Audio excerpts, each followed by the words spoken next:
Yo, halo semuanya, kembali lagi di channel Nerdzone ID.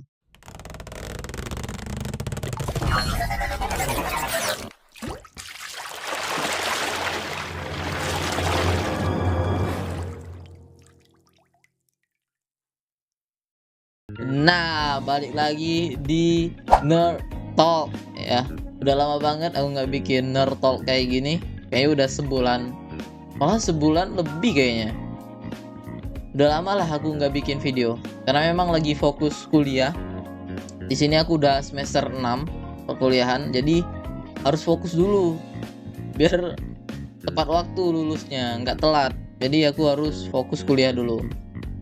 Karena kan kalau bikin video kan ribet ini, karena harus nge-record dulu, aku harus mikirin dulu apa yang pengen dibahas. Kan jadi aku ngisinya tuh cuma live streaming doang. Nah, balik lagi ke Nerd Talk.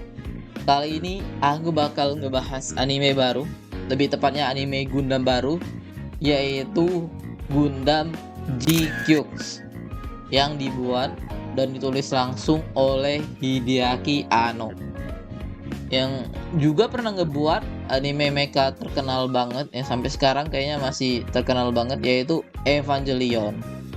Ini harus tonton dong aku. Dan ini juga bukan sembarang series Gundam baru ya, karena biasanya kan kalau Gundam baru tuh enggak Universal Century ya. Gila ya. Walaupun aku bukan penonton Gundam banget, jujur aja nih, aku lebih nonton tuh Gundam yang bukan timeline utamanya kan. Kalau UC itu kan timeline utamanya kan, jadi aku nih mencoba untuk memahamin ya. Aku tahu lah beberapa karakter, aku tahu, dan sejarah secara meluasnya aku tahu, tapi kayak detail-detailnya mungkin aku ada yang kelewatan, kalian bisa komen, karena aku memang nggak nonton yang timeline utamanya dari Gundam ini. Aku nonton itu Iron Blood, Double O, Gundam Seed, ini Witch from Mercury kan kemarin, itu juga aku tonton kan. Itu bukan UC itu kan, bukan timeline utamanya. Nah ini Hideaki Anno ngebahas anime Gundam yang berkesinambungan dengan timeline utama dari series Gundam, yaitu UC ya, Universal Century. Latar cerita dari anime ini berletak pada One Year War, perang antara Federasi Bumi dengan Zeon. Alasan mereka berperang jujur aja nggak terlalu jelasin di filmnya, karena memang kayaknya fokusnya tuh bukan di situ. Tapi kalau kalian udah nonton series Gundam original yang pertama, pasti udah tahu dong kenapa mereka berperang. Jadi memang series ini tuh lebih fokus ke audiens yang nonton Gundam tuh dari dulu.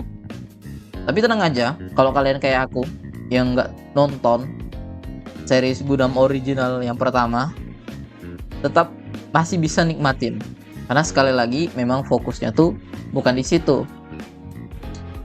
Nah, seharusnya hasil dari perang itu dimenangin oleh Federasi Bumi, karena mereka berhasil membuat mobile suit yang kuat banget, yaitu Gundam. Nah, tapi di film ini tuh Gundam dicuri sama pemimpin Federasi Zeon, yaitu Char Aznable. Nah, ini karakter terkenal banget lah. Kalau kalian gak nonton series utamanya pun pasti tahu dia siapa. Karena Char Aznable milotin Gundam, bukan Amurore. Nah, itu juga ya, Amurore kemana? Kok bisa Gundam lu dicolong ya? Nah, itu gara-gara Char Aznable milotin Gundam, jujur aja Zeon itu bentar lagi menang dari perang itu. Tapi di akhir tiba-tiba Char Aznable sama Gundamnya tuh ngilang, meledak tiba-tiba, nggak tahu kenapa. Jadi Federasi Bumi nggak punya Gundam untuk ngelawan pasukan Zeon, dan Zeon juga nggak terlalu bisa ngelawan sebenarnya. Jadi makin banyak makan korban aja, nggak ada yang menang dari mereka. Jadi mereka mutusin untuk damai karena nggak ada Gundam dan Zion, nggak ada cara Asnabel. Nah, sudah itu time skip di tahun 85, UC 85. Itu latar utama dari series ini. Aduh, ya. Cukup untuk sinopsisnya. Gimana? Paham nggak kalian dengan yang aku bilangin tadi? Semoga kalian paham ya. At least dikit lah. Kalian paham sedikit dari sinopsis ini series. Karena memang susah untuk dijelasin. Oke, cukup untuk sinopsisnya. Sekarang ke hal yang aku suka dari prolog series Gundam Gekyux ini. Yang pertama, udah pasti art style-nya aku suka. Di menit-menit awal, art style-nya itu mirip banget dengan art Gundam-Gundam lama. Tapi setelah time skip yang UC 85 itu, art style-nya tuh berubah. Jadi lebih chibi-chibi gitu.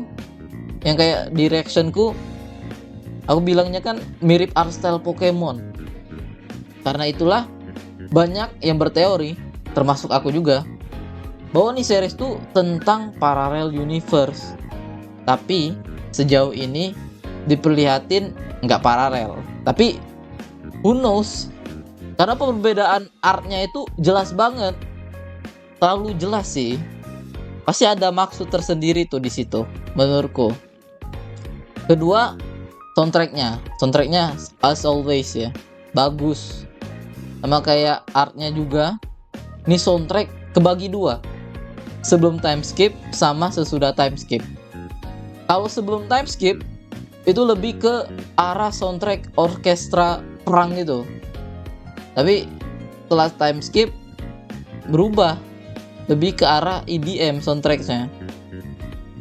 Sama yang terakhir, desain mobile suitnya.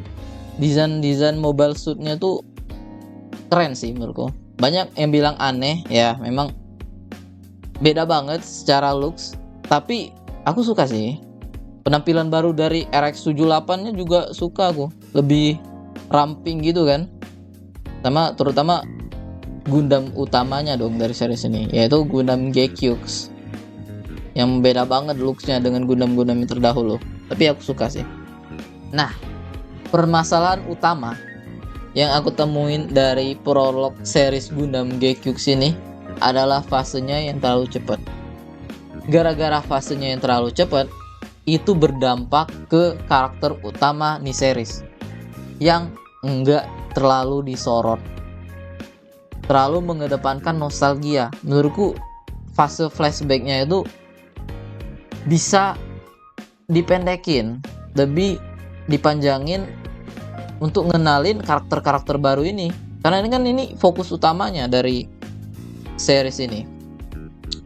Menurutku at least si Machunya ya. Machu tuh MC cewek dari series ini yang milotin Gundam Gekyux. Harusnya dia tuh dijelasin gimana karakternya. Tapi di sini enggak. Jadi kelihatannya nggak ada motivasi. Jujur aja berasa banget si Machunya tuh nggak ada motivasi untuk melakukan apa yang dia lakukan di film itu. Jadi nggak jelas kelihatannya. Memang ada hal yang menarik yang ditunjukin di film ini tentang karakternya si Machu. Kayak kenapa dia tuh bisa tiba-tiba ngendaliin Gundam Gekyux, hubungannya sama Suji ya, si pilot Gundam merah punya Char Aznable. Itu menarik tuh. Tapi ya itu doang yang menariknya. Sisanya biasa aja sih, nggak ada yang bisa kita ambil. Jadi ini prolog kayaknya nggak perlu kalian tonton. Kalian bisa tunggu aja seriesnya tayang. Karena kalian tonton pun nggak bakal dapat apa-apa. Premis dari ceritanya pun belum dijelasin mau dibawa kemana nih series. Jadi menurutku di film belum jelas per 10. Jadi kalian tunggu aja seriesnya tayang. Oke, mungkin itu aja guys Nerd Talkku kali ini. Kasih like kalau kalian suka video ini, dislike kalau kalian nggak suka, subscribe juga biar kalian nggak ketinggalan videoku yang lain, and bye bye.